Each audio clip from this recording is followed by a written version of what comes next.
I've always attributed my bad luck to having multiple encounters or run-ins with the paranormal, from skinwalkers to ghosts. This is the most terrifying encounter that I might have ever had. When I was 11, my dad had taken me and my younger brother deer hunting on a ranch in Alice, Texas. He'd picked us up from our mom's house at 10 p.m., and we spent 2 hours driving to said ranch. When we got there, my grandpa and older brother were waiting for us, unlocking the gate to the entrance of the ranch. After a few minutes of cussing and rattling with keys, the gate opened. We drove about 10 minutes to get to camp on a long and gloomy dirt road.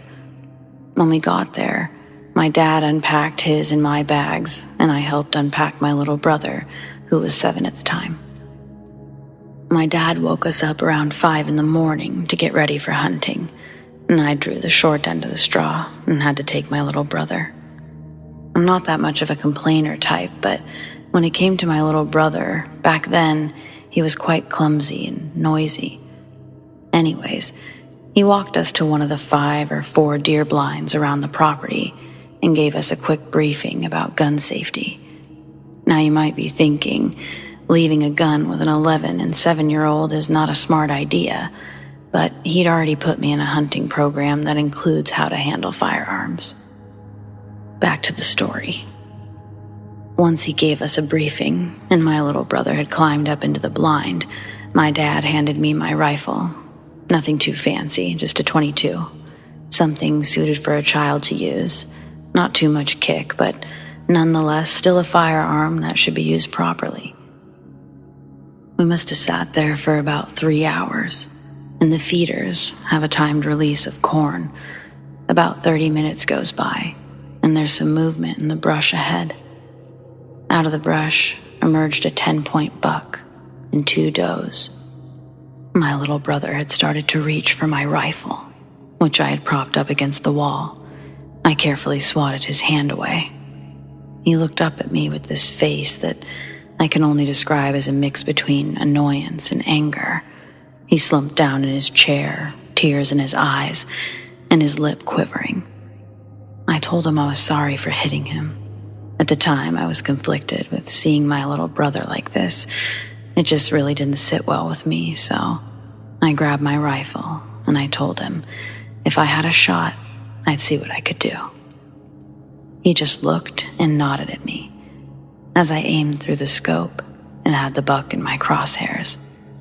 The doe's head snapped up from eating the corn off the ground, and so did the buck's.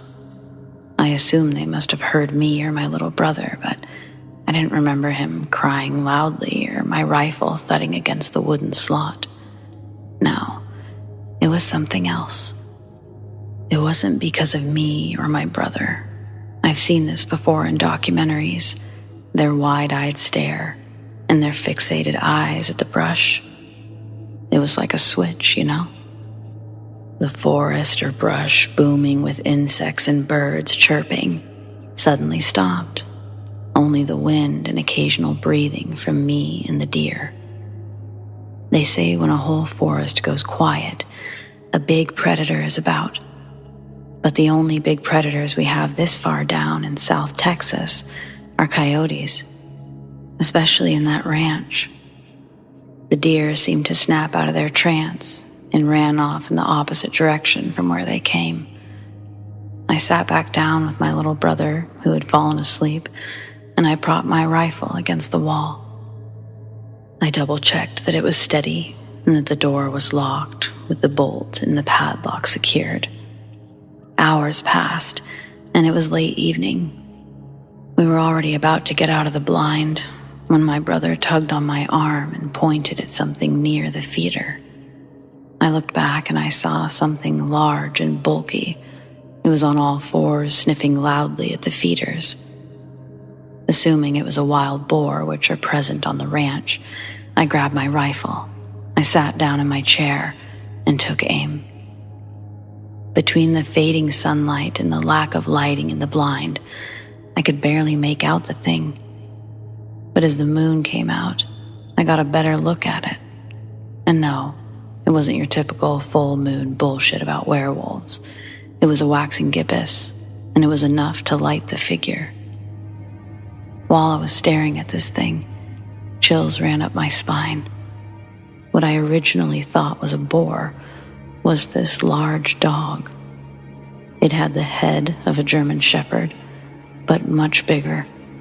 Its upper torso was like a man's but covered in dark black fur. Its ears were sharp and perked like a dog's. Its muzzle, exactly like a canine's should be. Out of nowhere, the thing stood up on its hind legs, started sniffing the air. I looked at my brother, who was white as a ghost, and tears ran down his eyes. When I looked back, it was in front of the window of the blind, peeking in. Its sharp yellow teeth dripping in saliva, in a substance I couldn't see at the time. Its eyes piercing yellow, and I swear I saw a smile. Sometimes there's things science can't explain, nor our brains can, and for certain, this was one. After minutes, which felt like an eternity, it started walking around the blind, its loud, heavy footsteps circling the blind, claws dragging across the wooden walls. Its loud sniffing. After 5 minutes, the footsteps stopped, and then I heard a loud thud on the blind. It was on the roof. The blind was at least 5 feet tall, and the thing was just as tall, if not taller, as it was able to peek through the window of the blind. I took my rifle off the safety, and I took aim at the roof and I shot. I hit something as a blood-curdling howl erupted from the rooftop. Then a loud thud and quick, heavy footsteps running towards the brush. A few minutes later, our father picked us up and we told him about our experience. He told us we were just seeing things, eyes merely playing tricks. But we insisted, so he checked the trail cams. The one near our blind, he saw reflected eyes right near the blind. Most people know that canine's eyes reflect light in the dark, and most predators' eyes do too. He thought it was a coyote, but he quickly realized the eyes were massive. After a few days, we left, and I've never had another run-in with it since.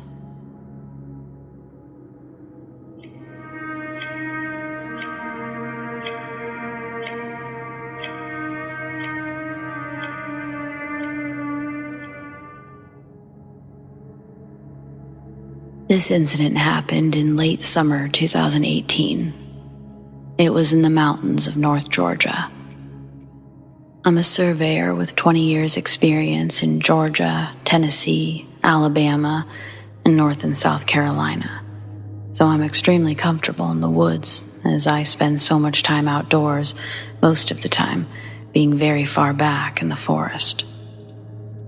And a great deal of it is on national forestry land, where you don't see anyone for days at a time.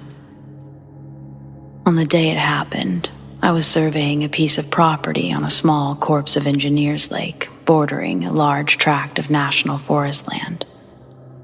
I was opening a robotic survey total station, transit, which means you don't need a partner to run a survey crew, and instead of having 2 or 3 people on a crew, you generally work alone. The property was fairly large, approximately 500 acres made up of mostly steep mountains and hollows covered in dense mountain laurel. I had just finished up cutting a traverse line along the property line, running to the top of the ridge, roughly 350-400 feet away, with my machete. Traverse lines are typically about 5 feet wide and cut as close to the ground as possible to ensure a line of sight for the instrument.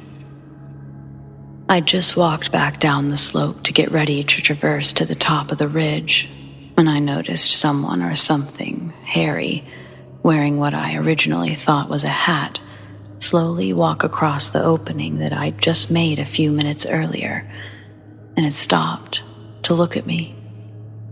It had a large hand reaching up to grab a tree limb that it was next to. At the time, I thought someone must have been walking or hiking at the top of the ridge.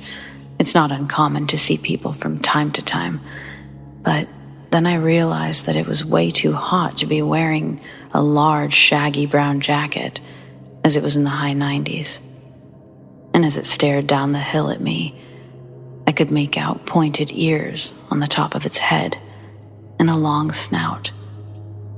Then it slowly walked out of sight. At this point, I took out my headphones and started paying closer attention to the situation. As I took my headphones out, I realized that it was dead silent in the woods, and in Georgia during the summertime, it's always extremely loud with insects.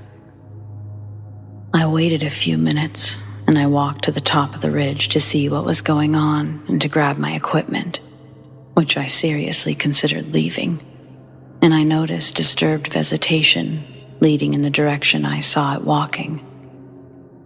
Thinking harder about what was going on, I realized that the lower limbs on the tree that I saw it walk behind as it went out of sight was right at 6 feet tall, and what I originally thought to be a jacket was fur. And that's when it all set in, and I got scared.